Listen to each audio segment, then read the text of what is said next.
Hey y'all, it's Christy with Teadoddles, and today it's time for another sewing tutorial, or more likely an unsewing tutorial.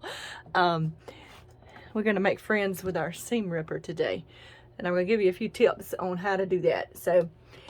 But first I'd like to say welcome new subscribers, welcome back subscribers. I'm happy to have you here with me in my maker shenanigans.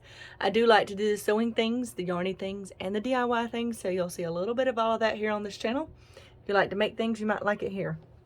Alright, so last week, the reason y'all didn't get a sewing tutorial is because it did not record.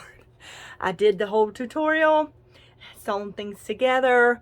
I thought it was recording. I thought I saw the time moving up top. It was not on my phone when I got done. So I don't know what happened to it. And I wasn't going to unsew it, although I am going to show you how to unsew something today because of a mistake I made. But my tutorial was about doing the gathers in the back of the shirt, because I made the back bigger, if you remember, to make it give me a little more room around my hips. So what I'm unsewing today, if you'll look, if you can see, can y'all see that? Maybe that's zooming in, but I sewed a top stitch to hold down that seam across there, and it is very womply, ripply. That's the word I'm looking for. Ripply. And that is because I did not use the correct foot when I sewed it. I just sewed it, and I knew better, because this is what happens if you don't use the correct foot or correct needle when you're sewing knits.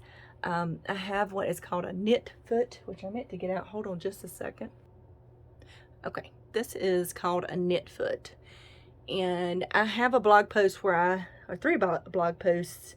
I included them in my newsletter this month, but I'll put links to them down below as well, this video. And I did a thing about all kinds of different feet for the sewing machine. I have a snap-on. My feet snap on my sewing machine. Some sewing machines have where the shaft has to be attached, so they'll have a shaft attached to them. But the feet themselves are usually basically the same. So this is called a knit foot because this little piece goes behind the piece of the machine that goes up and down, and it kind of pushes. You can see that little action. It pushes back. So what it does is help the foot and the feed dogs move at the same time at a better pace, instead of the top part just sliding on it, which is what normally happens. And that can keep you from getting ripples in your knits. So that's what the purpose of that is. Okay, basically. Maybe I explained that right. But I wanted to show y'all something while I have it. I've shown this before a long time ago. This is actually, it's supposed to be a bead organizer. I got them a long time ago. I hope they still have some around. So I'll put a link if they do. They are great for sewing machine feet. I bought a whole set of sewing machine feet from Amazon, one of those big ones. And then I have them from various sewing machines I've had over the years. So this was a great way to store them, because it has this whole container, and then it has these little boxes that lift up, and it comes with labels so you can label them. It's easy to get out. I love this thing.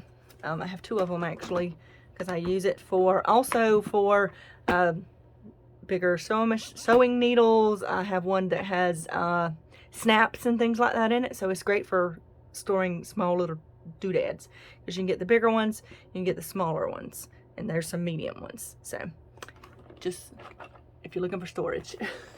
All right, so if I use the correct foot, we shouldn't have that rippling effect. We'll see next time you see this shirt. But today we're going to talk about how do I take this stitch out. Because I did use a top stitch, but because I used the incorrect foot, it's made the stitches smaller because it was pulling the fabric wrong. So I'm not going to do it on the top. I never take stitches out on the top of the fabric, because if I accidentally stab a hole in it with my seam ripper, I'd rather it be on the back side in the seam or something. So I'm going to turn this inside out. I've already done the other side. So, and lucky for me, this is going to be easier for me to see, because the dark threads are from, the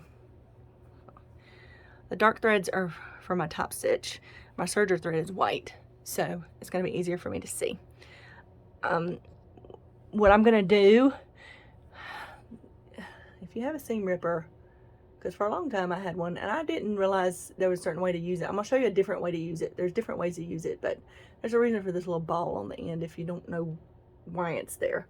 But for this shirt, for knits, I typically don't do, and because I don't want to take the whole seam out, what I'm going to do is use that little pointy end, and I'm going to get one of my stitches out with it. This works great if you have an odd light or a brighter light, and if you need the reading glasses, because I certainly do most of the time. I'm just going to cut that stitch, trying to make sure that it does that so you can see it. All right, and then I'm going to take it and I'm just going to have the backside facing out so I don't cut it again, and I'm just going to pull it out a little ways. I'm not going to do this the whole way because that would take forever. Okay, there we go. I just want enough that I can grab onto, right? A lot of times what I'll do, because this usually won't pull out all the way to the end, I'll come down a good bit. I'll make me another cut, just like that. And then I just pull it out. And this is usually, depending on the fabric, knits, it works pretty good. So then I've just pulled it out like that. On the opposite side, you'll see it came loose. I gotta cut my end here. And sometimes I'll go back and forth, but I wanted you to see that this doesn't pull as easy. It's harder to pull on the top side. That's why I do the bottom side. The bottom thread is usually a little bit looser, and it's just because of the way the sewing machine just puts the threads together. All right, and then already got me a piece out here. So I'm gonna do the same thing, and I just keep going across like that to get that stitch out. And what I'll also do once I get this out, sometimes it gets hung up. See, it's getting hung up there. I'm not real sure sometimes why it does that. Maybe I have to, I'll just pull from the other end. Most of the time it comes out pretty easily, but sometimes, and I don't always know why, it gets stuck and I have to do a little more finagling, but usually it works pretty well. Here we go. I don't know why I didn't want to pull from the other end, but I just go back and forth like that until I get it out. This does not take as long as trying to pick every stitch out, okay? That is a pain in the butt. Yes, I said it. A pain in the butt.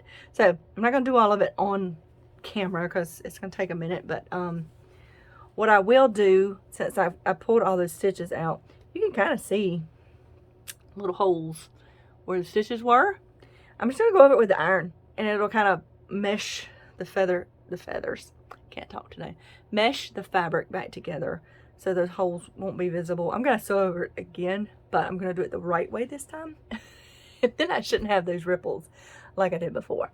So that is one way to use your seam ripper to unsew things. Now, I also have, oh, well, where did it go? Where did my, oh, it's stuck to my shirt. I also have this. This is a lightweight pinwheel corduroy. Oh, okay, that's as good as it's gonna get today. And I need to unstitch all of this because I keep sewing this together wrong. I don't know what it is about this thing. I'm putting a recessed zipper in this bag and I haven't done it in a long time, and I keep doing it wrong. I know how to do it now finally, but I've got to take these stitches out. I've already taken it out the other side.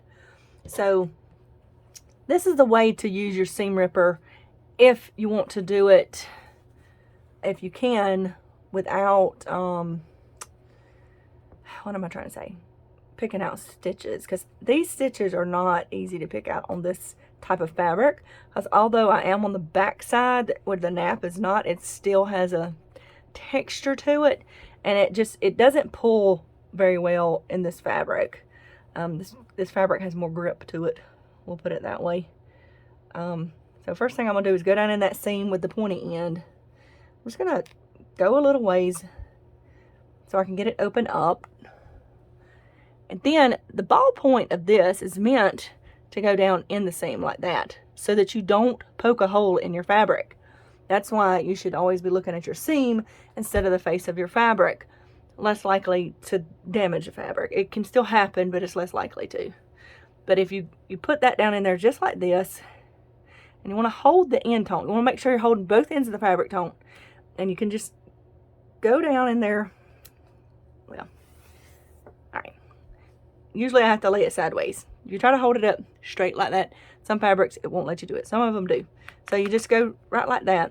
I've got it backwards. Look at me doing it wrong. You just do it just like that. And it just comes right out. When you've got something like this, that's the best way to do it. You just have to be sure you do it in little sections. Because what I find is it doesn't always, it doesn't always grab. What am I trying to say? Not grab. It doesn't always, it gets stuck. We'll just put it that way. My words are not forming today. But that's basically what you do. And that's what that little ball on the end of your seam ripper is for. And if your seam ripper will not go down that seam like that, you probably need a new seam ripper. I don't know of a way to sharpen these really. Some people have said to stick it in like one of those wool scrub balls, the steel wool, and you can kind of sharpen it that way. But most likely you just need a new one, and it's dull over time or whatever. They last pretty long time. I like the nicer ones instead of those little dinky ones because they're harder to hold. This one's got a good grip and I can hold it. But that is what that little ball is for. It's to keep you from stabbing through your fabric and hopefully keep you from ripping your fabric. So that's why you always go seam down or seam face up. Like I said, I usually just go in between like that. If you can't see to get between the seam, then you may have to pick out a few stitches first, because you don't want to poke a hole in your fabric. But that's what you do, like that. And then I'll get the corners because I back stitch at the corners. So, but that is a lesson on unsewing things, because just as much as I sew things, sometimes I unsew things twice as much. This has definitely been unsewn many times because I kept doing it wrong. And once I finally figured I had to go watch some videos, people do it different ways. And like I said, I haven't done it in a long time, but I know the way I want to do it now. So hopefully I'll have the zipper in before you see this video, maybe even. And then hopefully next time I talk to y'all, I will have this shirt finished, because I just have to do my top stitching, and I got to finish the neck and the arm and the hems is what I got to do. So I'll be doing a tutorial video on that as well. So I hope y'all enjoyed this, and as always, if you have any questions, you can leave me a comment down below or shoot me an email. My email address is down below as well, and you can sign up for my blog down below. There's lots of great tutorials I've done in the past, and some sewing tutorials. I've grouped them all into playlists. I have one for general sewing, I have one for quilting tutorials, and I have one for clothing tutorials, along with all the other things. So I hope you'll check it out, and y'all remember to have a life lived creatively. I'll see y'all next time. Bye.